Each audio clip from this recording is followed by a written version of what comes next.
Thanks, Hiranmay. Thank you so much. So, Gauri, I get to go last in that particular sense.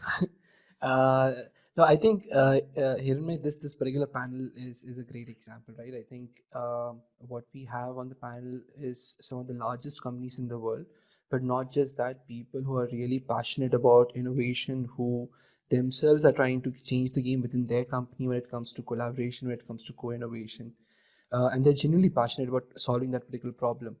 And in that sense, when I think of the startup community, and I think especially from a Gujarat startup community or student community perspective, I think nobody in the world doubts that Gujarat ecosystem in general has always been entrepreneurial.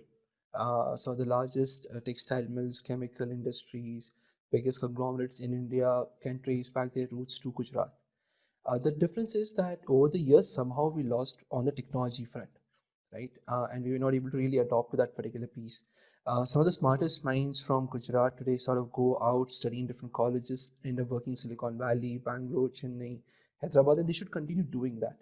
But I think what we have today is an opportunity for a lot of that knowledge and that information to come back early on into Gujarat at a college level, where students get a lot more exposure in terms of what all is possible and are able to take on these, knowledge, information, experiences, and then turn them into potentially a product that they are attempting. When you look from a Google's perspective, from a Cisco perspective, from Maersk perspective, from STL perspective, from NetApp perspective, each of these companies are extremely hungry for innovation. They're hungry for talented people to work on cutting edge problems. And that's a wonderful opportunity in terms of using that as an option and making something out of it. To what everybody shared, odds are that number of corporates who are working with startups will only keep increasing going forward. To Gauri's point, it's not just about creating the next application, the next software. This innovation can happen in chemicals, in shipping, in core industries, right? In glasses and ceramics. Any industry that we can think of, eventually the role is to remove friction. Eventually the objective is to add an accelerant in terms of pushing the pace, pushing the envelope. And all boils down to talented people and giving them the right tools and resources. To what Naveen said, now is the age where this talent is not being used to create services, but to create products, which is where we get to unlock a lot more wealth, a lot more opportunity. And that is what really excites me in this whole journey. I love the fact that I get to see and work with a lot of these companies, get to learn from different industries a lot, get to sort of work with the likes of iHub. I personally am very excited. I think the timing is great right now. What's happened in 2020, it's been a difficult year, but overall one thing has been very clear, that technology will be a very key player going forward. Innovation will be super critical. Entrepreneurship is the way to go out. If you look at I think COVID-19 was the first crisis of India where the public sector and the private sector truly joined hands to figure out solutions, right? It was the first crisis in India where we saw technology being deployed, on the edge. Every solution was technology first in that particular sense. It has given us a lot of parallels to draw, a lot of precedences. It depends on us what we do with it now going forward. Wonderful. So you rightly mentioned about the first time the evidence of public and private sector coming together. I think this was really a phenomenal moment in the ecosystem, because when there is a crisis, there is no boundary and there is regulation. We see that in governments also. I mean, never before the trains of this country became hospitals overnight. And I think we have something. We have huge mass and also huge inertia. Whether you multiply to create a moment of inertia, or whether you want to make it a moment of change, that's up to us. How do we really drive us? So that's, I think, is a real. So I think what I will do is, now all of you have given your initial remarks. What I will prefer now is to pick up few questions for each of you, and then we'll have open questions where you can address that. So I will start from Sruthi. So Sruthi, you rightly mentioned that you started as an enterprise, you started as a startup, young startup, right, out of college just, and then somehow Cisco, giants like Cisco got you, and then finally you are now giving back in terms of your experience from 0 to 100 customers and getting it ahead. How was the situation like years? I mean, it might have happened years before. What was the factor of easiness for a startup like you to go to incorporate? What are the kind of challenges people like you used to face? And when you look back to young startups comes to you, how is the scenario now? How do you see these two landscapes? What has changed? So, just a quick clarification there, because I was not the founder of that startup, but I was one of the early employees of that startup. So, really saw it growing from scratch there. Uh, there are two different perspectives I want to share in here: what has changed and what has not changed. What has not changed, definitely the outlook, what you're creating, for whom are you creating, a customer first approach, a technology first approach. This has definitely not changed. Also, the domestic versus a global scale, are we selling to the local consumers or the global consumers? Definitely starting with a global vision, but a local ecosystem, a beta ecosystem to test with. So a combination, a hybrid approach, definitely has not changed. From then to now, I strongly believe both is required. A hybrid approach to adopt, creating and deploying a solution is required, very strongly required.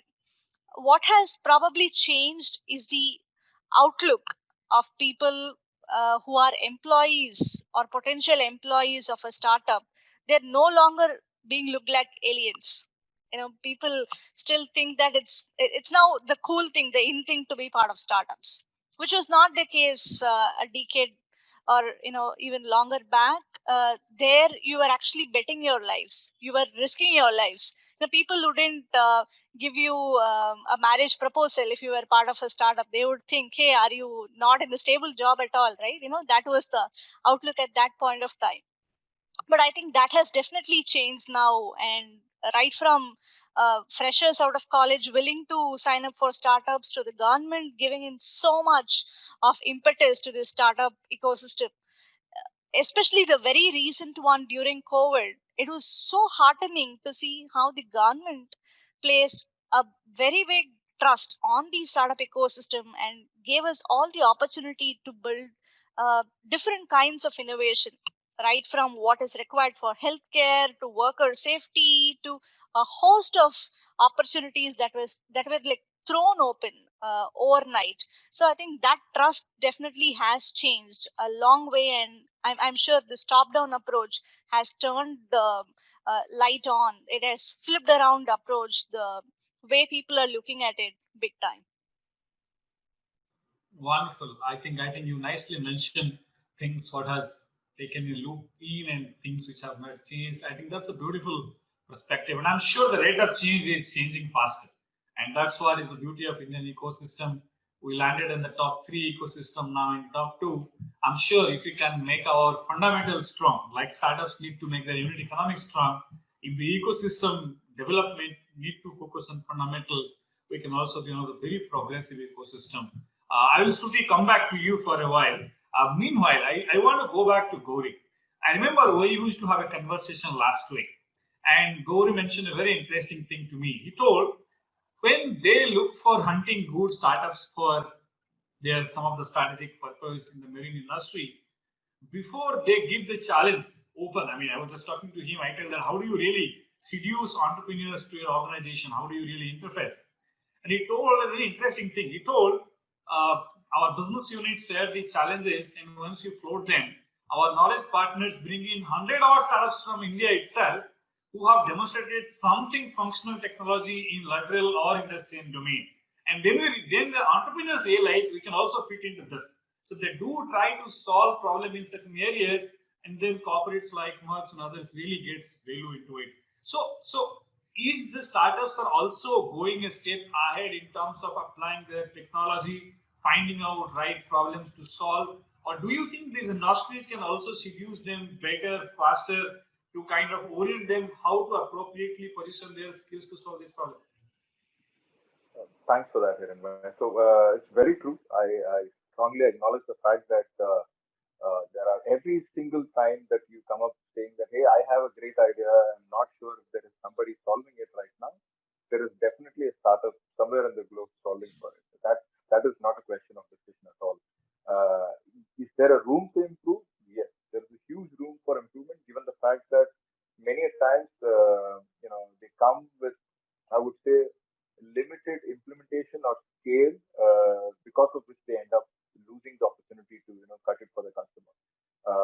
many times our role as an accelerator primarily sits in that space, right? So many of us here try to sharpen that and ensure that the gap is bridged between what is expected from a corporate versus what is available with the startup. But many good products I see lose that edge because of the primary reason that they are not sharp enough, or they haven't really managed to achieve what is expected in the near customer's end. So there's a room for improvement. And the second point that I would probably want to make is that the focus of understanding where their customers sit is probably very limited. Many times, if you end up talking to an AI startup or a fintech startup, their applications are largely global. You could, as Atit was saying, that hey, it can be in a chemical industry, it can be in a textile industry. It is not limited to a tech-native company alone. It's not limited to a bank alone. That change of thought process is something that startups can start inculcating, asking them to focus more on the larger market itself. I've worked with companies who specialize in image recognition and AI, and many of them were still working with insurance as a space, but there was a huge opportunity in the marine industry, and we had to kind of open it up for them, saying that, do you even know that this is a $2 billion industry globally, annual expense on that area, and then it is like, oh really, and that's how it starts. The conversation kicks in. So in spite of having the right tech, in spite of having the right knowledge, not having the awareness of where the potential business or opportunities are sitting, some of the startups lose out on a huge market and an impending revenue which follows right after. So that's probably an area that I would really think that startups can start focusing. Yes, you have a great stack and technology, but keep your eyes open for where you could play a role, and that would definitely change the game significantly. Wonderful. I think the scope of improvement is always there, and I think all of us could really figure out how to get it going. Casey, one of the I think Google is one of the organization who is quite hungry in terms of looking at technology startups, and particularly tech startups who can really go to the next curve. And not only Google, all the tech giants in the internet space are very keen to look at who are those next people who could really disrupt the game. You have been closely associated. You have been personally mentoring startups. You have been at your professional capacity also has been involved with the startup programs. Do you see changes of mindset of young graduates and young entrepreneurs coming out of incubators, universities today and 5 years before? So how do you see, because you have been personally mentoring a lot of startups from your programs and also individually, how do you see the change happening? Which are the major facets? That's a great question. So the great change, the lot of changes which are happening for last 5 years is one. When I came out of college, if I go and tell my father I'm going to have a startup, my father would be really paranoid, given that he is a middle class person, and he obviously needs his kid to be learning something or doing something for money. But today there is a generation like us who are like kind of are open to give their kids or students some time before they end up going to a job or go ahead and work for do a startup. And most of the students today are open to take that risk. Like it's not a bad thing to go ahead and achieve something. And if it fails, I mean, it's always good. If it fails, you gain experience. And by the way, if you see the statistics, a lot of people who ended up failing in a startup would end up going to larger companies, becoming more than a software engineer. They're respected for their experience and what the risk they have taken and the knowledge they come up with and join another company. So their career is not stopping there. So you have a clear path of you going out of college, and your parents are supportive and they're well paid enough. Might not be everyone, but there is a generation of parents who are okay to give the kids an opportunity to go and take the risk. Kids are having certain time before they end up moving to a company for a job. They can go ahead and take that. So this is what a major shift of changes. The risk-taking capability, the parents or the family encouragement to give which was given to these people who wanted to try and go out and work for a startup or do a startup of their own. And the third one, which I clearly see, is I don't care if I fail attitude. That's very important. So people are no longer afraid of failures if something goes wrong in the startup, if they build something and they fail in that. So these are the shifts I see for last 5 years, which are growing, especially in India. Thank you, Casey, for that wonderful explanation. I have been asking this question, the delta, because around 10,000 people are listening to you, and most of them are, young generation. They're trying to understand what happened to Casey and Sruthi and what is happening to us. So, this is what is their interesting point. I can see the questions in their Facebook. Most of these guys are asking. So I thought to clarify that that Casey used to get the same food and same shelter and everything else. Only thing is the ecosystem was different. Now these guys are more lucky. Now they have iHub, PHub, every hub around them. We give them money, and just for your information, let me tell you, Gujarat government has very, very strong approach for long-term ecosystem building. We have 3 startup policies. The first startup policy starts with the pipeline creation of innovation. So that is what Department of Higher and Technical Education implements. So what we do is we give 2 lakhs rupees, peanut money, to 1,000 teams every year from different college and university. You just come with one page of plan. This is what I want to do. And you ask these guys, go back and in 6 months come and show something working. And out of these 1,000 teams, we see 50% coming back. And they say, now we have got this money, we have done this. Now what? So then we have another policy which gives them additional up to 25 lakhs rupees. So what do they do with their money is convert these tabletop proof of concept into a minimum viable product. And around out of these 500 odd teams, we get around 300 odd teams who convert those proof of concepts into a minimum viable product. And then when they come back to us again next 6 months, they say, now what?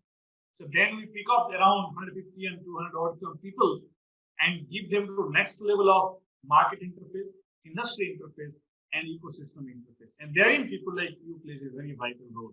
Because by that time, these 150 or 200 odd teams, these are average 23, 24-year-old young people, they have an MVP to show on the test. And now these people, they go on registering their enterprise, and then they start tasting the first lot of enterprising. Most of them are first generation. Most of them come from middle class. Most of them come from working parents. But the beauty case is, last year, out of this cohort of around 200, more than 30 graduated with a convocation degree along with a $500,000 revenue. So this is a very interesting point. This is a very changing scenario in the student venture ecosystem in the state. There are students before graduating, they're also building company, they're creating jobs. Rather than going to placement offices along with friends, they're hiring their friends. And one of the young startups that they told me, sir, I really enjoyed. I told what happened. He told me, I was an average scorer guy. I hired somebody as a first set of employee who was double the CGPA than me. So I'm really proud that I could do good. So these are exciting times. The young people have fun building things, fun of failing. So I think this is a phase of new changes, new experiments. And I think all of you will agree that as Sruthi mentioned, as Gauri mentioned, when Honorable Prime Minister talks to Grade 4, that Startup India is something that we should do, I think it legitimizes the efforts. Initial days, all of you used to do, and people used to think that you were an exceptional standard deviant, but now it's a mainstream normal. So I think that's how the ecosystem is changing. So Anupji, I will come to you. You have been doing a lot of open innovation efforts. You have been engaging with industry, corporates, and also academic innovation centers and all. Would you highlight how do you take care of the IP issues? Because sometimes some startups become little curious about how do we really approach an industry, how do we go ahead, how do we interface. So how do you do this interface, and after all, how do you take care of the IP? In fact, Hiranmay, that's like a very brilliant question. And whenever we go for a formal engagement, this is the first thing which comes into the mind. On one side, behind the mind, they say like, hey, let's just get past this. On the other side, you will see a set of people who are holding the fort very strongly on the IP. So it's a very tricky situation. But however, it's not a non-stopper. It depends on how we are able to kind of navigate past the IP sentiments, right? And I tend to put it more around the sentiments piece because it varies from institutions, it varies from individuals, it varies from company to company, right? I have been doing this in three separate corporations, and each one had its own approach. And if I look at academic institutions, right from the global standards to even small individuals, everywhere this clause gets taken with a completely different notion altogether. So the approach to do this is, I think IP should not be brought on day one. We should kind of uh, allow, and especially for the startups and the innovators, I would say the best way to navigate through and to accelerate is to have the IP at a later stage, because by that time both of you have become more comfortable. If we bring the IP right at the beginning of it, everybody tends to get very defensive. You're talking about an IP for something which you've not even created. You're just imagining that I want to hold the IP of something that does not exist, right? So our approach has been that, let's understand each other's interest. Keep the IP aside. Let's understand each other's interest. Are you looking at building something? Are you looking at some kind of an exclusivity? Are you looking at solving an existing challenge in an alternate way? Depending upon what those challenges are, depending upon who's on the other side of the table looking at it, we have to find a way to kind of to kind of make through a value proposition which is win-win for both the parties. And to this, at STL and back at Amdocs, we have a good patent and legal teams who are well versed with this environment, and it also goes with the learning. As much as a startup is getting to learn about corporates, I think the corporates are also learning about startups, and so is this legal team. So the best scenario is, during any of these engagements, involve this team right at the beginning and start with a basic engagement, right? Which is sometimes as basic as a non-commercial MOU, which gets organized between the two, to ensure that we are committed to work on this. We are committed to support each other in the initial stages about mentorship. We are committed to provide them areas on a physical environment, or technical walkthrough of the plant, or of the space, or even kind of sharing those challenges. It starts with that, and slowly you get into developing the solutions. You start getting comfortable with each other. You start realizing what was an idea at one point in time has now become a prototype. It's now very apt into building a solution which runs on the field, and you are able to kind of look at it more constructively as to how this is solving the world challenge. And you also see there is a commercial value prop around it. By this time, you are able to better identify what clauses, what exclusivity, what IP terms you need to negotiate. Otherwise, what you have probably started at the beginning, by this time your product has changed, your offering has changed, and perhaps you're looking at a completely different use cases. So something that you signed earlier is not valid now. But as you take it this stage of it, and you then look at it from a value prop, you're able to tie this everything together, and you know what is the roadmap ahead, and you also start believing that you can drive this into a scalable business. Or are you talking about a single product, or are you talking about a very small area out of it? Sometimes I've even seen that people are willing to let go as well. So this is a very interesting concept. I would say park it at the right timing, and that's what is the key. Wonderful. So here is one point. I almost got an idea. So now all of you, particularly the startup accelerators in corporates, you onboard people, you hunt for good startups. Sometimes they get crashing, and then you engage them in a meaningful manner for creating value in a stipulated time period.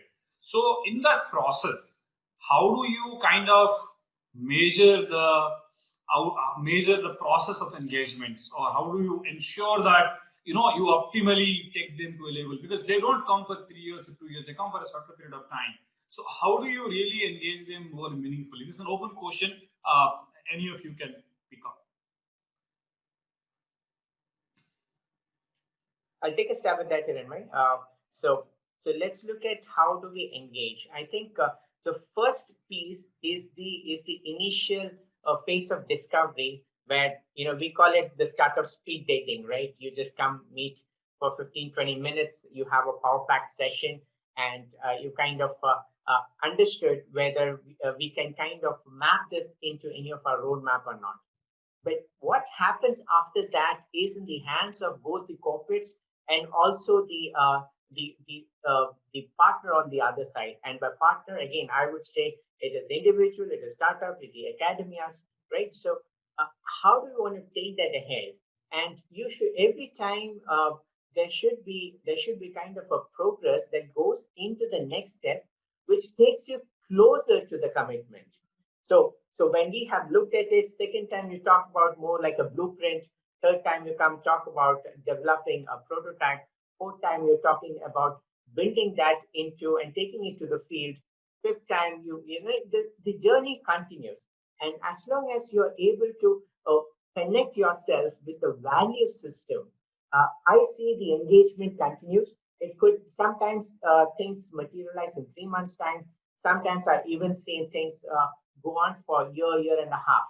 But if you're able to connect yourself with the value system, if you're able to see the engagement maturing to the next step, and it's kind of, like I say, it's a learning ground for both the teams, right? It's not that the one team has an upper edge of the other. It's a co-creation model. It is partnership. As long as you're able to see the value, you are able to mature yourself into the next stage, and the passion continues and the engagement continues. Wonderful. So very lucid explanation. Atit, I just want to come to you for a question, because you at Zinnov has been very closely working with industry who have. I think they're catching up. There's a lot of ground to cover in my. Frankly speaking, I would have loved for Indian corporates to be a lot more active in the co-creation space. That being said, if you look at, for example, financial services, the whole BFSI segment, I think there's a lot of activity happening across corporates. I think earliest we saw was someone like a Yes Bank being supremely active, but over the period, a lot of NBFCs have become active. Among conglomerates, Reliance as a group, and now because of Jio, has been extremely active over the last 5 years. I think we are seeing something similar happen in retail space and also in CPG space overall. But that's about it. Not beyond that so much so. And I think there are certain fundamental reasons to it also. And this is something I've always wondered why it is. So just to give a context, I come from a manufacturing background, right? That's my first job on the shop floor. And then I also come from the classic Gujarati piece of doing exports, right? The whole import-export piece. And Gauri, by the way, I think Maersk is fairly popular in that sense as a brand, with all the containers moving around.